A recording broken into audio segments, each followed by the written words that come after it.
Fast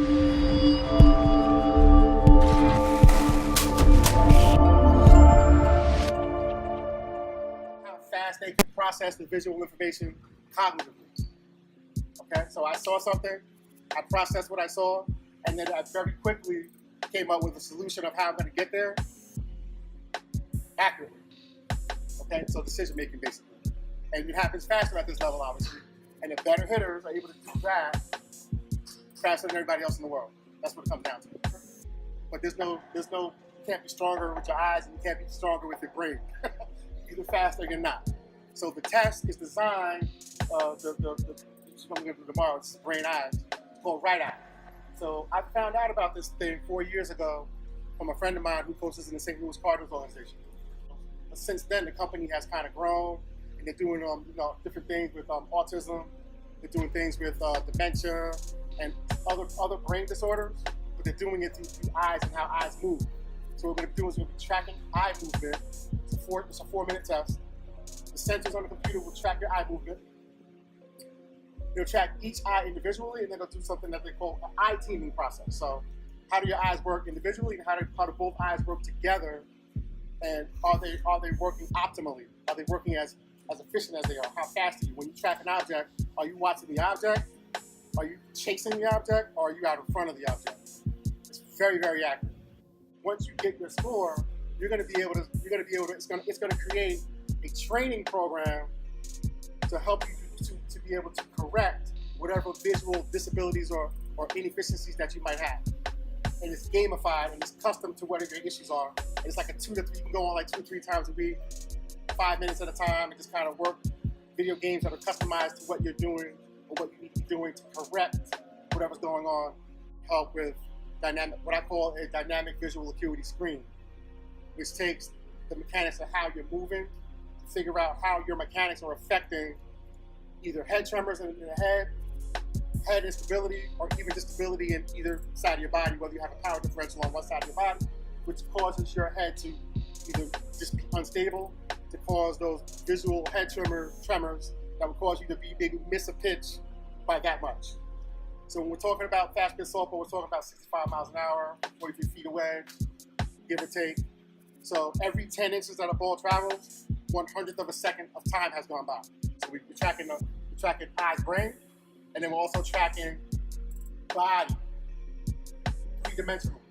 So that system over there is called Swinguru. The company's out of Belgium. I've been working with them for about 4 years now, and they came from golf. I think golf has always been like light years ahead of the rest of the world when it comes to technology, the application of it. So Swinguru is using the Xbox Connect camera, and that camera is gonna, without wires, not invasive, no wires, no sensors, it's gonna give you a 3-dimensional view.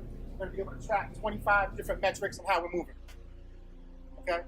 Everything that the system says that's biomechanically efficient doesn't necessarily mean that you're off. It just knows what's biomechanically efficient. That's the science of hitting. But obviously, there's the science of hitting, and then there's also the art of hitting, which typically most of us at this level can do things that are not biomechanically sound, but it's the right way to do it for us individually. So it's just going to show you what you're doing.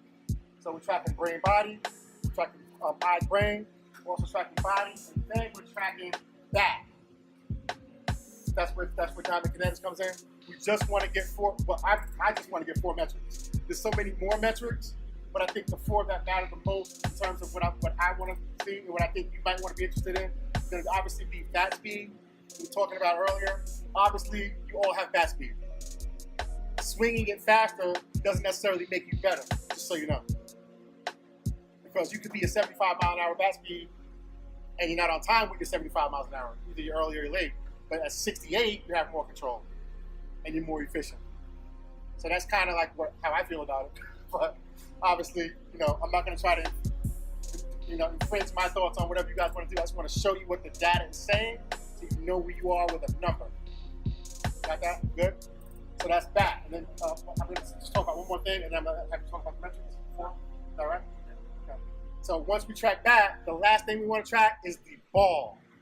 So after my brain and eyes did what they had to do, my body had a response that caused my barrel to do something, that caused the ball to do something. That's kind of how the flow chart works.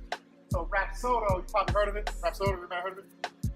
It's really, they're doing some sweet things. So what we're doing now is we're able to see, I am not king launch angle. Just so you know, I don't even believe that it matters in softball as much as it does in baseball.